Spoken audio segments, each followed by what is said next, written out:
नमस्कार and welcome to our show the art of becoming. आज हमारे साथ एक ऐसे शख्स हैं जिनकी कहानी सिर्फ कोर्ट रूम्स की नहीं बल्कि ह्यूमन स्पिरिट्स की है।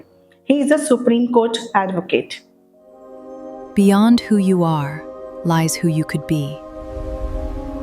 Embrace the beautiful art of becoming. He is a Supreme Court advocate, the founder of Eliphas Legal Consultants, and a warrior for those who have lost their voice. So please welcome Mr. Tarun Bajpai ji. Namaskar, sir. Welcome to our show. नमस्ते ma'am, thank you so much for calling me. Okay sir.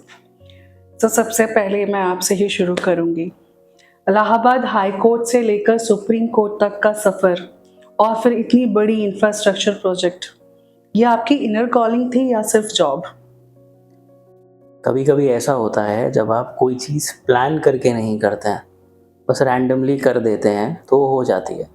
Inner calling कह सकते हैं because law में career बनाने के बारे में मैंने इनिशियली कुछ सोचा ही नहीं था, तो उस बारे में नहीं सोचा था, तो उससे जुड़े किसी प्रोजेक्ट के बारे में भी नहीं सोचा था। इंक्लिनेशन था, सिचुएशंस भी थोड़ी वैसी ही थी कि इससे सेफेस्ट ऑप्शन मेरे लिए कोई था नहीं करियर वाइज। सो मेरी मदर ने ही मेरे लिए चूज़ करा था and I started off from Allahabad high court Lucknow bench. धीरे धीरे चीज़ें होती चली गई, समझ भी आने लगा कि कौन सी चीज़ है जो मुझे पसंद है, वकालत के किस डायमेंशन में मुझे जाना है। It went very well. हाँ, इनर कॉलिंग कह सकते हैं, एक कहीं ना कहीं पता था बिकॉज इतना अंदाज़ा था कि चाहिए क्या। उसके लिए कोई प्लान नहीं बनाया था, बट ये क्लैरिटी थी। हाँ, ये क्लैरिटी थी कि चाहिए क्या। सर, आपका एक कॉन्सेप्ट बहुत इंटरेस्टिंग है, the best legal work is invisible. ये आप एक्सप्लेन करिए। मैम, इसको आप इस तरह से समझिए, जैसे जब भी कोई क्लाइंट आपके पास आता है, कॉर्पोरेट का हो, क्रिमिनल का हो, सिविल मैटर का हो, कोई भी हो, और कोई भी आपको अपनी सिचुएशन बता रहा है, प्रॉब्लम बता रहा है, कई बार ऐसी नौबत आ जाती है कि आपको पर्दे के पीछे रह के ही चीज़ें हैंडल करनी है। हर चीज़ ज़रूरी नहीं है कि कोर्ट में जाए। आजकल जो सिचुएशंस हैं, मीडिएशन पे बहुत फोकस कोर्ट्स भी करती हैं। ये पर्टिकुलर चीज़ मैंने इसी दिशा में ही बोली थी, क्योंकि कई बार जो मसले हम कोर्ट्स में घसीटते हैं वो हम बाहर एक दो मीटिंग्स में सेटल कर सकते हैं। उसमें दोनों पार्टीज़ के लिए भी बेहतर रहता है, कोर्ट के लिए भी बेहतर रहता है, क्योंकि कोर्ट का समय बचता है और दोनों पार्टीज़ को भी बहुत ज़्यादा आपस में भिड़ना नहीं पड़ता है। तो इसीलिए जो भी ऐसी चीज़ें हैं, जितना पर्दे के पीछे हो जाएं उतना बेहतर, जितना आउट ऑफ कोर्ट। बिल्कुल। सब बोर्ड रूम्स की दुनिया से निकलकर समता पर आते हैं। एसिड अटैक सर्वाइवर्स के लिए लड़ाई लड़ना, उन्हें उनकी पहचान और सम्मान दिलाना, ये कितना चैलेंजिंग रहा आपके लिए? बहुत चैलेंजिंग था, है, और मुझे लगता है आगे भी रहेगा। और चैलेंजिंग मेरे लिए आज सच कुछ नहीं रहा है। मैं अपना काम कर रहा हूँ, मैं पास होता या फेल होता, मैं at the end of the day अपने घर जा रहा हूँ। जो विक्टिम है, और स्पेसिफिकली मैं एसिड अटैक से अगर बात करूँ, उससे जो छिनता है वो कोई उसे लौटा नहीं सकता। Of course. और उसके बाद एक सेल्फ डाउट जो आता है, उसके साथ उसे लाइफ टाइम जीना है। हम लोगों ने एक बार ऐसे ही हम लोग डिस्कशन कर रहे थे, सारे लॉयर्स बैठ के मेरे ग्रुप में, दोस्त हम सब। आइडिया ही था, ऐसा होगा कभी नहीं है पता नहीं, बट मैं उसको स्ट्रांगली सपोर्ट करता हूँ कि हम रिजर्वेशंस देते हैं, बहुत अच्छी बात है, क्योंकि हर कोई जो भी कमज़ोर है उसे मिलना चाहिए, चाहे वो कैसा भी हो। एसिड विक्टिम्स के लिए भी कुछ इस तरह का अरेंजमेंट होना चाहिए, may be not reservation but at least something उससे जुड़ा, जो कम से कम ऐसा ना लगे किसी विक्टिम को कि अगर उसके साथ ये हादसा हो गया है तो उसकी दुनिया खत्म हो गई। Because money is dignity. एक डिग्निफाइड अमाउंट अगर आपकी पॉकेट में है तो आप डिग्निटी से लाइफ जी सकते हैं, वो नहीं है तो आप नहीं जी सकते। और when it comes to acid victims, उनकी मेडिकल कंडीशंस, चाहे फिजिकल हो चाहे उनके ट्रॉमाज हो, उसका आप अंदाज़ा नहीं लगा सकते। बिल्कुल सर, ये बहुत अच्छी सोच है। जिन लोगों ने करा भी है वो भी उसका अंदाज़ा नहीं लगा सकते, कोई नहीं लगा सकता। उनकी फैमिलीज भी उनके साथ खड़ी हैं, बट वो क्या फील कर रहे हैं, वो माइंड कितना कॉम्प्लिकेटेड है। जब आप बात करते हैं तब आपको रियलाइज होता है, और उसका एक ही सिंपल तरीका है कि क्योंकि सडनली वो सोशली अपने आप को बॉयकॉट महसूस कर रहे हैं, कॉन्फिडेंस लेवल लो हो गया, उनकी पर्सनालिटी का एक बहुत इंपॉर्टेंट हिस्सा उनसे छिन गया है। तो वो उन्हें वापस देने का तरीका सबसे अच्छा यही है कि हम उनको जो हमारी क्या बोलते हैं वर्क पावर है उसमें वापस ले आएँ, जो हम लोगों का वर्क फोर्स है उसमें हम लोग किसी तरह उन्हें वापस ले आएँ। कॉम्पनसेशन सिर्फ पैसे से नहीं होता है, और पैसा बहुत बड़ी चीज़ है भी नहीं, बहुत छोटी चीज़ है, उसको कोई कॉम्पनसेट ऐसे खैर कर भी नहीं सकता। उनके लिए ज़रूरी है कि उनके लिए प्रॉपर जॉब्स, सिक्योर जॉब्स हो। अमाउंट मैटर नहीं करता है वहाँ पे कि उनको बहुत हाई प्रोफाइल नौकरियाँ चाहिए, वो इसलिए चाहिए ताकि वो धीरे धीरे अपने आप को सोसाइटी में वापस एक्सेप्टेड फील करें। उन्हें श्योरिटी हो कि मंथ एंड में उनकी पॉकेट में एक पैसा जा रहा है जो उनकी मेहनत का ही है। वो कॉम्पनसेशन भी मैं नहीं कहूँगा, वो एक्चुअल में उनके हार्डवर्क का ही है, क्योंकि जो उन्होंने गवाया है वो कोई भी उन्हें वापस नहीं लौटा सकता, वो संभव नहीं है। तो इसलिए बहुत चैलेंजिंग रहा है। मेरी मदर, हम समता की अगर बात करें तो उसका इंस्पिरेशन मेरी मदर ही थी, क्योंकि वो काउंसलिंग में बहुत रही भी है और उनका बहुत लंबा चौड़ा एकेडमिक करियर रहा भी है, एंड उनकी हेल्प से ही ये सारी चीज़ें पॉसिबल हो पाई हैं। लेकिन हाँ, चैलेंजिंग बहुत रहा है, अभी भी है। हम कोशिश कर रहे हैं कि हम खाली उनको लीगल एड या फिर उनको मेडिकल एड ही नहीं, उसके आगे सोचें, क्योंकि अभी तक क्या है, ऐसा नहीं है खाली हम ही ऐसा सोच रहे हैं, गवर्नमेंट भी सोचती है, पॉलिसीज आती हैं, कोशिशें होती हैं, हर लेवल से होती हैं, बहुत सारी ऑर्गेनाइजेशंस कर रही हैं। लेकिन ये ज़रूरी है कि एक लीगल और मेडिकल उससे बाहर निकल के इस बारे में बात की जाए कि उनको आगे हम वापस सोसाइटी में कैसे लाएं, उनका फ्यूचर सिक्योर होना चाहिए। That's it. This is much needed sir. कोशिश तो पूरी है। सर, जैसा कि आप अपनी बात बहुत ही सीधे और बोल्ड तरीके से रखते हैं, स्पेशली कैपिटल पनिशमेंट पर, लोग कहते हैं कि ये बहुत कंट्रोवर्शियल है, आप कहते हैं कि ये बहुत ज़रूरी है, ऐसा क्यों? हम देखिए, दो पॉइंट ऑफ व्यू हैं जो हमारे यहाँ कोर्ट्स का सोचना है। हम थोड़ा रिफॉर्मेटिव थ्योरी पे चलते हैं कि हम किसी तरह रिफॉर्म कर पाएँ। बात अपनी जगह ठीक है, कोर्ट्स हमारे लिए घर के बड़े बुजुर्गों जैसे हैं, वो कभी गलत नहीं सोचेंगे और वो सबका सोचते हैं। और हमारे यहाँ माना भी जाता है कि भाई कोई बेगुनाह किसी चीज़ में नहीं फंसना चाहिए। गुनहगार अगर छूट भी रहा है तो कोई बात नहीं, लेकिन किसी हम बेगुनाह को नहीं फंसने देंगे। तो उसी से ही रिफॉर्मेटिव थ्योरी को आप इसको जोड़ के देख सकते हैं। लेकिन यहाँ पे एक चीज़ और भी है, जिस तरह से चीज़ें बदल रही हैं, आप पिछले 10 साल का ही उठा के देख लीजिए, जो क्राइम का स्तर रहा है और जिस तरीके का रहा है, बगैर डेटरेंट की चीज़ें नहीं चलती। बिकॉज अगर डेटरेंट नहीं रहेगा तो कहीं ना कहीं जो हमारे सिटीजन्स हैं वो उस चीज़ को लेके सेटिस्फाइड नहीं रहेंगे। कल को कोई भी ऐसी सिचुएशन भी हो सकती है, लोगों के मन में कोई बात आए, लोग कहीं ना कहीं इस चीज़ का विरोध करें, करते भी हैं। जब कोई भी केस होता है, चाहे कोई रेप केस हो जाए या कोई मर्डर केस हो या कोई ऐसा हीनियस क्राइम हो, तो लोग करते भी हैं। डेटरेंट बहुत ज़रूरी है। हम, अच्छी बात है, मौके देते रहते हैं। किसी को अगर फांसी हुई भी है तो वो बहुत लेवल्स तक अपील कर सकते हैं। निर्भया केस में तो स्पेसिफिकली फास्ट ट्रैक होने के बावजूद भी इतने मौके थे अपील के, लेकिन फिर भी देखिए वहाँ पे भी डेटरेंट सेट करना पड़ा क्योंकि पब्लिक डिमांडेड दैट। और डेटरेंट बहुत ज़रूरी है, बगैर उसके काम नहीं चलता। वो है ना, वो कहते हैं भय बिन प्रीत नहीं होती। तो कानून का इकबाल बुलंद करने के लिए ये बहुत ज़रूरी है कि रेगुलर बेसिस पे हीनियस क्राइम्स के लिए हम रिफॉर्मेटिव होके ना सोचें, जो ज़रूरी है वो करें। एटलीस्ट समाज में मैसेज जाना ज़रूरी है कि अगर कोई भी एक लेवल से ऊपर जा रहा है, उसने कोई ऐसा क्राइम करा है, तो उसे वापस नहीं एक्सेप्ट किया जा सकता। और टैक्स पेयर के पैसों पे उन्हें जेल में पालने का कोई सेंस भी नहीं है, जो लोग एक्चुअल में सोसाइटी में रहने लायक नहीं है। मैं उन्हीं की बात कर रहा हूँ, not talking about everybody. Courts भी उसको लेके बहुत ज़्यादा संजीदा हैं, ऐसी बात है। मतलब ये नहीं है कि नहीं है, पूरी तरह है, बट स्टिल ये थोड़ा अगर और ज़्यादा हो और थोड़ा हम इसे स्ट्रांगली पुश करेंगे तो मुझे लगता है हमारे लिए बेहतर होगा। सर, जैसा कि आप दुबई और यूएई में अपनी सर्विसेज लिए जा रहे हैं, तो आप जाते जाते उन यंग लॉयर्स को क्या गोल्डन टिप दे के जाना चाहेंगे?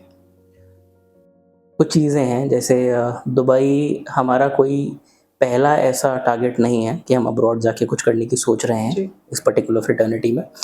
जो मेरी अपनी लॉ फर्म है, उसके 4 देशों की लॉ फर्म्स के साथ टाई अप हैं, जिनसे हम फ्रीलांस काम लेते देते हैं, पेपर वर्क में उनकी हेल्प करते हैं। यूएस में है, यूके में है, ऑस्ट्रेलिया में है, स्विट्ज़रलैंड में है। तो यूएई हमारे लिए 5वां है। ओके। काफ़ी स्पेशल भी है क्योंकि काफ़ी अच्छी कम्युनिटी है वहाँ इंडियन लॉयर्स की और काफ़ी दोस्त हैं मेरे वहाँ। अब आते हैं दूसरे पॉइंट पे कि मैं लॉयर्स को क्या कहना चाहता हूँ। सीधी सी चीज़ है, कभी वकालत में ये सोच के मत आइए कि उसका एक ही डायमेंशन है कि आपको सिर्फ लिटिगेशन ही करना। ट्राई करिए, खूब गलतियाँ भी करिए, जितनी आप अफोर्ड कर पाएँ गलतियाँ उतनी करिए, बहुत ज़्यादा मत करिए। लेकिन देखते रहिए एग्ज़ैक्टली आपका मन लग किस चीज़ में रहा है, कौन-सी ऐसी चीज़ है। एक ऐसा स्किल हमेशा सब में ही होता है जो उसकी यूएसपी होती है, जिसके बेसिस पे वो 4 पैसे कमा सकता है। वो उसको खुद ढूँढना है, वो ढूँढने के लिए फेल होना बहुत ज़रूरी है। फेल अगर नहीं हो रहे हैं तो बहुत बड़ी प्रॉब्लम है। अगर बहुत ही बिल्कुल एवरेज सब कुछ चल रहा है कि सब ठीक है, तो इसका मतलब आप कुछ वेरिएशंस ट्राई नहीं कर रहे हैं। फिर एक पॉइंट के बाद आप एक सैचुरेशन पॉइंट हिट कर जाएँगे। जैसे अगर आप हाई कोर्ट में प्रैक्टिस कर रहे हैं, लोअर कोर्ट में कर रहे हैं और सब कुछ बिल्कुल एक स्पीड में चलता जा रहा है, चलता जा रहा है, चलता जा रहा है, तो कुछ टाइम के बाद आप सैचुरेशन पॉइंट हिट ना करें, ऐसा हो नहीं सकता। और जो इवॉल्व नहीं करेगा उसके लिए प्रॉब्लम आएगी ही आएगी। इवॉल्व करने के लिए ट्राई करना ज़रूरी है, अपना एक स्किल ढूंढना ज़रूरी है। नहीं है कोई बात नहीं है, आपको नहीं पता है वो भी कोई बात नहीं, डेवलप करना ज़रूरी है। जब मैंने काम स्टार्ट किया था तो मेरा वो स्किल था नेगोशिएशन और ड्राफ्टिंग। लिटिगेशन मैंने किया, मैंने बाकी काम भी किए, मगर ये 2 चीज़ें थी जो मेरी फेवरेट थी, जिस पे मैंने सबसे ज़्यादा मेहनत की। ये वो मूव थी जो मैंने 10,000 टाइम्स प्रैक्टिस करी थी, तो सबसे ज़्यादा भारी पड़ती थी सब पे। तो एक ऐसी मूव आपकी भी होगी, थोड़ा फोकस करिए, नहीं है तो बनाने की कोशिश करिए। किसी एक डायमेंशन के चक्कर में इसलिए मत रहिए क्योंकि डाउन द लाइन 10 साल बाद चीज़ें और बदल जाएंगी। आज से 10 साल पहले एआई का यूज़ इतना लॉ में होने वाला है कोई नहीं मानता। ये सेम वही सिचुएशन है, जब कंप्यूटर्स आए थे तो लोगों ने काफ़ी विरोध करा, नौकरियां चली जाएंगी, लेकिन फिर भी आज वो रियलिटी है ना। ए लेवल, ओ लेवल, CCC ऐसे सर्टिफिकेट्स जॉब्स के लिए मैंडेटरी हैं। आप अगर इवॉल्व नहीं करेंगे तो कहीं ना कहीं आपको उसका नुकसान उठाना पड़ेगा। तो किसी एक चीज़ पे मत टिकिए, उसी करियर में रहिए। आप LLB करके आए हैं, आप लॉ में ही रहिए, लेकिन अलग अलग डायमेंशंस पे काम करिए ताकि आपके अर्निंग सोर्सेज अलग अलग हों, आप अपनी कॉलिंग समझ पाएँ। और जो मैंने पहले बात कही थी, तभी आपके पास फेल होने का स्कोप होगा, क्योंकि लिटिगेशन एक टफ टास्क है और आप अगर इसमें रेगुलर फेल हो रहे हैं तो आपको सेल्फ डाउट होने लगेगा, हर इंसान को होता है। उससे बचने के लिए ज़रूरी है कि आपके पास कुछ ना कुछ और भी हो जो आपको लगे कि नहीं ठीक है। वो आपको हमेशा मोटिवेटेड रखेगा, आपकी पॉकेट में इतना पैसा ज़रूर रखेगा कि आप अपनी डिग्निफाइड लाइफ जी पाएँ। So that is very important. बहुत ही हेल्पफुल टिप है सर ये। आई होप इन्हें हेल्प मिले इससे। सर आप कुछ पर्सनल क्वेश्चंस करूँगी मैं आपसे। जैसा कि आप लखनऊ में बड़े हुए, ऐसी कौन सी आपकी मेमोरी है जो आज भी आपको होम जैसा फील कराती है? 2-3 चीज़ें हैं। पहली बात तो मैं कहीं भी अगर बाहर रहता हूँ तो वो है लखनऊ का स्ट्रीट फूड। ओके। जब मैं वापस आता हूँ तो मज़ा ही आ जाता है, क्योंकि उसके जैसा खाना कहीं नहीं मिलता। और दूसरी चीज़, वो इंस्टीट्यूशन जहाँ से मैं बना, that is university of Lucknow, जहाँ से मैंने अपना LLB LLM करा। MBA बिजनेस लॉ तो मैंने OP जिंदल से करा, बात की बात है। तो उससे जुड़ी जितनी भी मेमोरीज़ हैं वो बेहद खूबसूरत है। वहाँ के मेरे प्रोफेसर्स के साथ, मेरे कुछ दोस्तों के साथ, अभी भी अगर मैं LU जाता हूँ तो वो जगह मुझे आज भी ऐसा लगता है कि मैं घर में ही हूँ, क्योंकि उसके हर कॉर्नर से कुछ ना कुछ है जो हम लोग रिलेट करते हैं, चाहे कैंटीन हो, चाहे क्लासरूम हो। और आज भी बहुत अच्छा लगता है कभी अगर हम लोग क्लासरूम जाके बैठ जाते हैं, कभी किसी काम से घर जाना होता है वहाँ पे। तो ये 2 चीज़ें हैं जो मुझे बाहर याद भी बहुत आती है और वापस आने के बाद मैं विजिट ज़रूर करता हूँ, अच्छी लगती हैं। सर फेवरेट फूड आपका क्या है जो बहुत ज़्यादा मिस करते हैं आप? स्ट्रीट फूड बहुत सारी चीज़ें हैं। मेरा पुराना घर हजरतगंज में ही है, अभी भी है, और वहीं पे पास में एक वाजपेयी कचौड़ी है। सो वो मुझे अभी भी बहुत याद आता है, बाहर जाके भी। वो मेरा वन ऑफ द फेवरेट्स है, वैसे तो बहुत सारे, तो वो है। सर जैसा कि आपने बहुत ही छोटी उम्र में अपने फादर को खो दिया, तो उनकी कमी आज भी आपके काम और रिस्पॉन्सिबिलिटीज़ को कैसे इन्फ्लुएंस करती है? आप पेरेंट्स में से किसी को भी जब लूज़ करते हैं तो एक वैक्यूम आ जाता है, वो लाइफ टाइम नहीं बढ़ता है, पॉसिबल ही नहीं है। बस आपको उसके इर्द गिर्द जीने की आदत हो जाती है, बिकॉज आपकी मजबूरी होती है। और इन्फ्लुएंस की जहाँ तक बात करी जाए, बहुत चीज़ें हैं जो उनके जाने के बाद, बिकॉज मुझे तब इतनी समझ भी नहीं थी, मैंने उनके जाने के बाद ही सीखी हैं, समझी हैं। रियलिटीज़ हैं जो समझ आई हैं। फादर घर की छत होते हैं, तो मेरे फादर भी बहुत अच्छी पोजीशन पे थे गवर्नमेंट में। जब छत गिरती है तो घर जो होता है ना, वो बिल्कुल ऊपर से नंगा हो जाता है आसमान के सामने। और वो सिचुएशन ऐसी होती है that everyone wants a piece of your life. और वो एक रियलिटी, उसको आप इमीडिएटली नहीं रोक पाओगे अगर आप थोड़ी पावरफुल पोजीशन में नहीं हो। और अगर हो भी तो कई बार एक ऐसा मेंटल ब्लॉकेड आ जाता है उस टाइम पे, आप उससे उभर ही नहीं पा रहे हो, तो आपको समझ ही नहीं आ रहा है कौन क्या कह रहा है, कौन सच कह रहा है, कौन झूठ कह रहा है, कौन साथ है कौन नहीं है। तो इन्फ्लुएंस बहुत होता है। लेकिन हाँ, at the end of the day 10 में से 9 चीज़ों का हल सिर्फ यही है कि जितनी जल्दी हो पाए आप एक सिक्योर पोजीशन पे आ जाएं। पावरफुल सही शब्द नहीं होगा, एक सिक्योर पोजीशन पे आ जाएं कि कोई एटलीस्ट आपको ना नुकसान पहुंचा पाए ना आपका फ़ायदा उठा पाए। क्योंकि पर्सनली अगर आप पॉजिटिव इंसान हैं तो आप तो वैसे भी उसे कुछ नहीं करना चाहते। अपने आप को सेफगार्ड करने के लिए एक सिक्योर पोजीशन पे आना बहुत ज़रूरी है। और जब मेरे साथ ये हुआ था और उसके कुछ टाइम बाद मैंने ज्वाइन किया था लॉ स्कूल, मम्मी ने करवाया था मेरी। सो ये शायद मेरे लिए one of the best decision था, क्योंकि इससे सिक्योर तो मैं कभी फील करता ही नहीं हूँ खुद को। अब मैं यूनिफॉर्म में हूँ तो मुझे लगता है इससे सिक्योर कुछ है ही नहीं। सो ये चीज़ है। लेकिन हाँ, इन्फ्लुएंस हमेशा रहता है। जब मैं लॉयर बना तब मेरे फादर मेरे साथ नहीं थे। देन जब मैं ओपी जिंदल गया तब नहीं थे। जब मैंने सुप्रीम कोर्ट ज्वाइन करा तब नहीं थे। जब मैंने लॉ फर्म बनाई या मेरे इंटरनेशनल क्लाइंट्स हुए या कुछ बहुत इंपॉर्टेंट बड़े क्लाइंट्स हुए लखनऊ दिल्ली के, या कोई बड़े इंफ्रास्ट्रक्चर प्रोजेक्ट्स हुए जैसे NHAI का एक हुआ था। सो हाँ, कमी बहुत खलती है, लेकिन आप उसके साथ जीना सीख लेते हैं क्योंकि आपको उसे एक्सेप्ट करना है। कोई और ऑल्टरनेट नहीं है।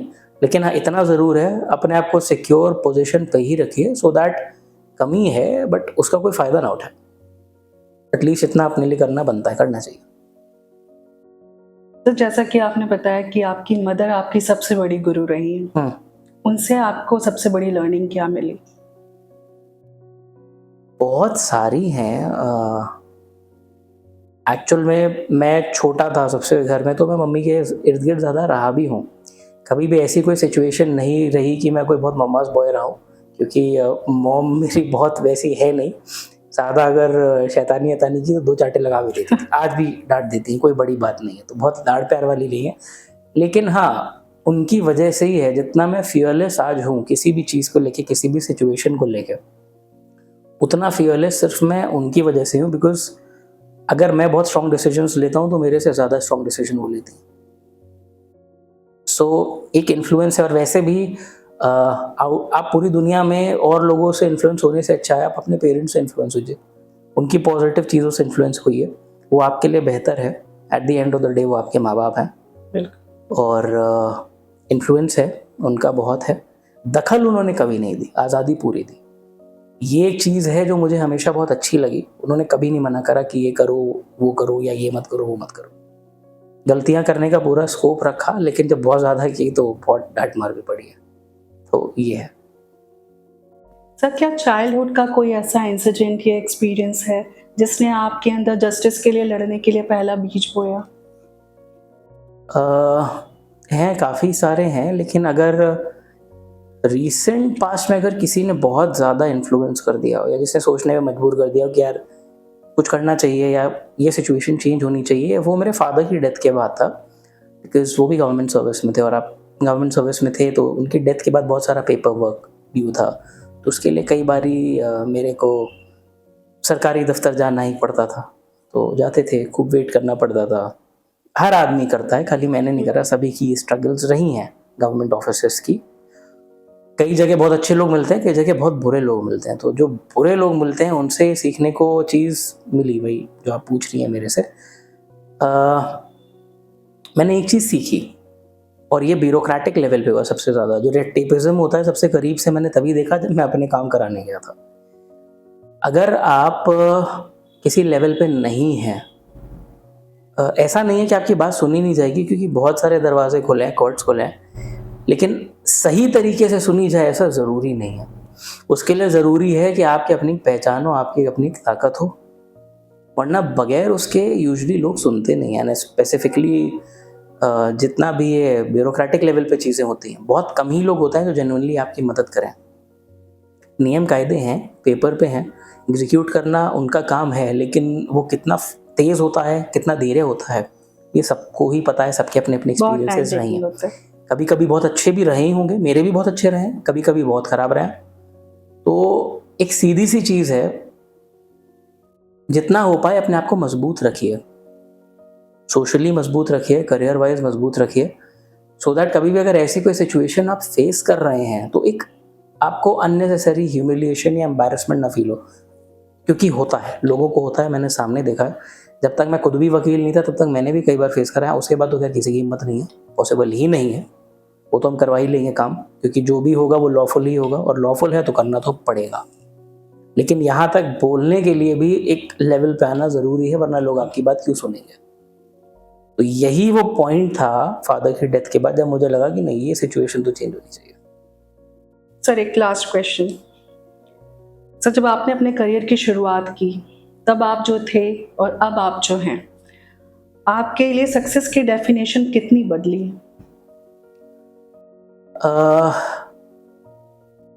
ज़्यादा नहीं, थोड़ी बहुत ही, मतलब मेरा सक्सेस को लेके एक सिंपल सा वो रहा है। हर किसी की डेफिनेशन सक्सेस को लेके अलग है, जो मेरी है, मेरे से अगर कोई मेरा जूनियर भी पूछता तो मैं उसे भी यही बोलता हूँ, 2 चीज़ों पे फोकस रखिए।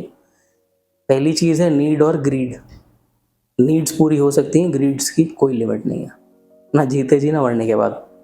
और दूसरी चीज़ है कि एक सर्टेन अमाउंट सेट कर लो अपनी लाइफ में, एक टारगेट सेट कर लो कि हाँ मुझे इस तक जाना है। उस पे जाने के बाद फिर ऊपर जाने की कोशिश करना, मुझे इससे भी ऊपर जाना है। एम्बिशन में और ज़बरदस्ती के लालच में थोड़ा फ़र्क है, और ये सब्जेक्टिव है, ज़रूरी नहीं जो मैं कह रहा हूँ सबको समझ आए। तो मेरा अपना एक सेटिस्फैक्शन का लेवल सेट है कि मुझे इस पर्टिकुलर पॉइंट तक करियर में जाना है, या फाइनेंशियली जाना है, या सोशली जाना है।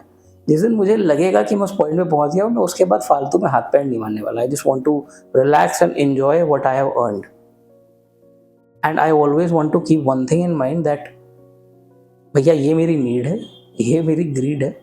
नीड्स के साथ मैं कॉम्प्रोमाइज़ बिल्कुल नहीं करूँगा, ग्रीड के साथ मैं थोड़ा बहुत कर सकता हूँ, इतनी बड़ी प्रॉब्लम नहीं है, उसे मैं ईगो पे नहीं लेता हूँ।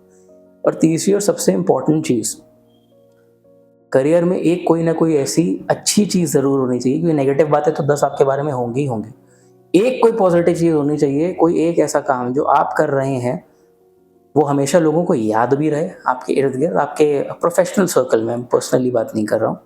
और सबको बताओ कि यार इस पर्टिकुलर चीज़ में ये बंदा वन ऑफ द बेस्ट था, at least if not the best, because आप पूरे टाइम बेस्ट नहीं रह सकते, इवॉल्व होती हैं चीज़ें, लोग नए आते रहते हैं, लेकिन ये अपने एरा में वन ऑफ द बेस्ट है। तो अगर मैं नेगोशिएशन और ड्राफ्टिंग की बात करूं, जो मेरा फर्स्ट लव है वकालत में, तो मुझे लगता है कि ये एक ऐसी चीज़ है जिसमें मैं ज़रूर चाहूँगा कि हाँ मेरा नाम इंटरनेशनल लेवल पर रहे, सिर्फ नेशनली, जो कि अभी है भी, कर ही रहे हैं हम लोग, लेकिन उसमें लंबे समय तक रहना चाहिए।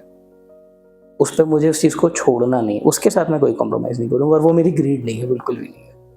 That is the need of the hour for me. I have work very hard for that and I won't compromise with it. तो जितना आप हार्ड वर्क कर रहे हैं बिल्कुल आएगा। Thank you. सर आपसे बात करके लगा कि लॉ सिर्फ बुक्स और सेक्शंस नहीं, बल्कि लोगों की लाइफ बदलने का एक एडवेंचर है। थैंक यू मैम, आपको thank you so much sir आपको कि आप अपना टाइम लेके यहाँ आए और हमें इतनी इंटरेस्टिंग बातें बताई। Thank you so much. Thank you for having me. So ये थी हमारी बात मिस्टर तरुण बाजपेयी जी के साथ। इस एपिसोड को पूरा देखने के लिए बहुत बहुत धन्यवाद। फिर से मिलते हैं जल्दी ही अगले एपिसोड में। नमस्कार।